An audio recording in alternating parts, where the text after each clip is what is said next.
What's up, people? Welcome back to Internash. If you're planning to come to Australia on a student visa or you're already in Australia on a visa, then you may end up holding multiple visas while you're living and working in Australia, such as student visa, temporary graduate visa, and visas that either give you permanent residency or can lead up to permanent residency. And in this video, I want to give you some of the basic understanding about these 4 or 5 visas that you may hold while you're in Australia. So if you're planning to come to Australia on a student visa or you're already on a visa in Australia, then this video is just for you. So check it out.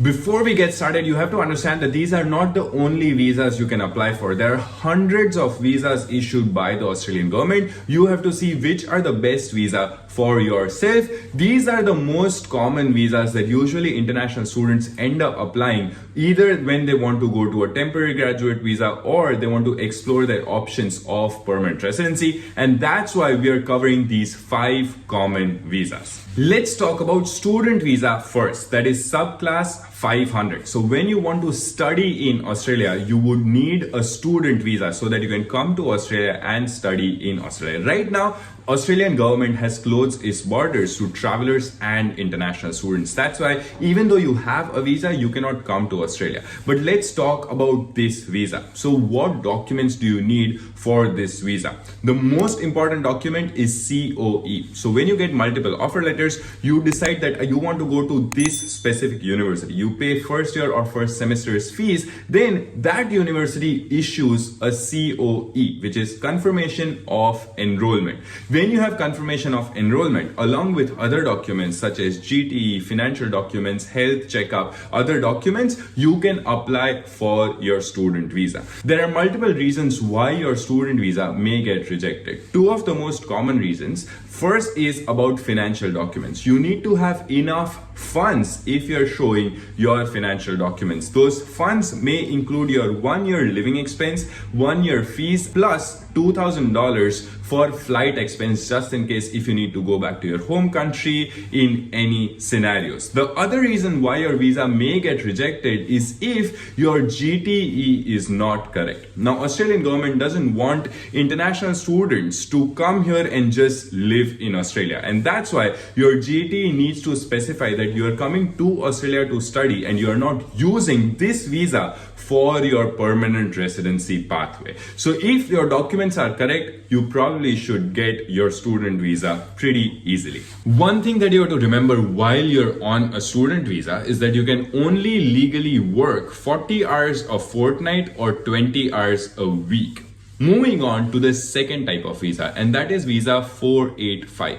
So that is when you can work full-time. You have full working rights living in Australia. So if you have studied 2 or more years, which is bachelor or master's, more than 2 years in Australia, then you can get a temporary graduate visa for 2 years up to 4 years, depending where you have studied. If you have studied diploma, then you may get a temporary graduate visa for 18 months. So it all depends what you have studied and where you have studied. So imagine you have studied 2 years in Melbourne. Melbourne, Sydney, or Brisbane are metropolitan areas. They're not regional areas. So if you study 2 or more years there, you can get 485 for 2 years. That is the visa that I am on. I studied at Monash University in Melbourne, my master's for 2 years, and that's why I got a 485 temporary graduate visa for 2 years. But if somebody studies in Adelaide or Perth or Wollongong, which are regional metro cities, then they can get a 485 visa for up to 3 years. And if somebody studies in a regional area,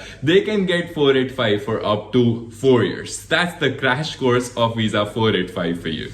The next 3 visas we are going to talk about is 491, 190 and 189. But before we get into that, I want you guys to hit that like button. It really helps us reach out to more and more people, and hit the subscribe button. We are nearly 94,000 subscribers and we want to reach at 100,000 subscribers as soon as possible. So don't forget to share this video with everybody you know. Now, if you want to apply for a permanent residency in Australia in the visas that we just talked about, you may need a couple of things. So first is skill assessment. For example, I have studied marketing, but I need to get skill assessment as a marketing specialist. Another thing that you need is you need to have 6 each. So that is the English requirement, which means you are competent to speak and work in English language. So that is what is needed. Third thing that you would need is you would need an occupation either in the short-term occupation list or a long-term occupation list. And all these 3 visas, 491, 190 and 189,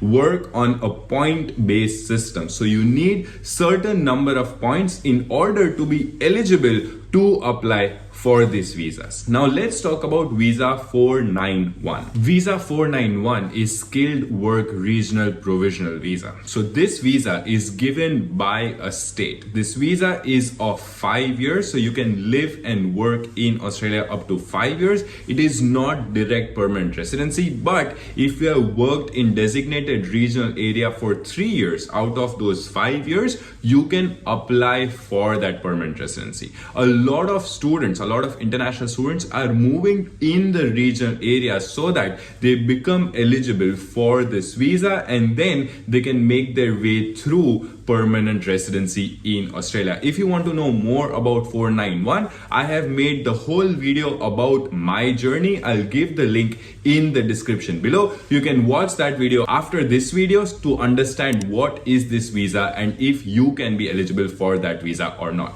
Moving on to visa 190. Now 190 is slightly better than 491 because it directly gives you permanent residency. But again, each occupation will have different requirements. Similar to 491, this is also a state visa. So a state government would issue this visa, this permanent residency visa. So you need to meet with certain requirements. For example, if you go to South Australian government's website, I'll give the link in the description. You can check if your occupation is eligible for 190 or 491, and then you can see what is the eligibility, what is the requirement, and what do you need to do in order to get that visa. Recently, we have got registered migration agent on board with Internash. So if you're in Australia right now and you're exploring your option, if you can apply for 189, 190 or 491, we have given a link in the description of a form. You can fill up that form and we can connect you to that registered migration agent so that you can get the best advice possible. And the last visa we're going to talk about is visa 189, which is skilled independent visa. So think about this. As a country, Australia needs certain people in certain occupation, and that's why here is the list. For example, we need 3,000 people in IT, and all the people who meet those requirements can apply for that visa. That is 189. Again, one disclaimer is that I am not a registered migration agent, but at Internash, we have a registered migration agent on board, and that's why doing my research and talking to them, I'm giving you all this information. Hope you found this video helpful, guys. If you have any questions, write it in the comment section. If you want to connect to a registered migration agent, we have a link in the description. Fill up that form and we'll get in touch with you. If you haven't shared this video, share this video with your friends, and if you haven't hit the subscribe button, hit the subscribe button and turn on the notification bell. See you in the next video.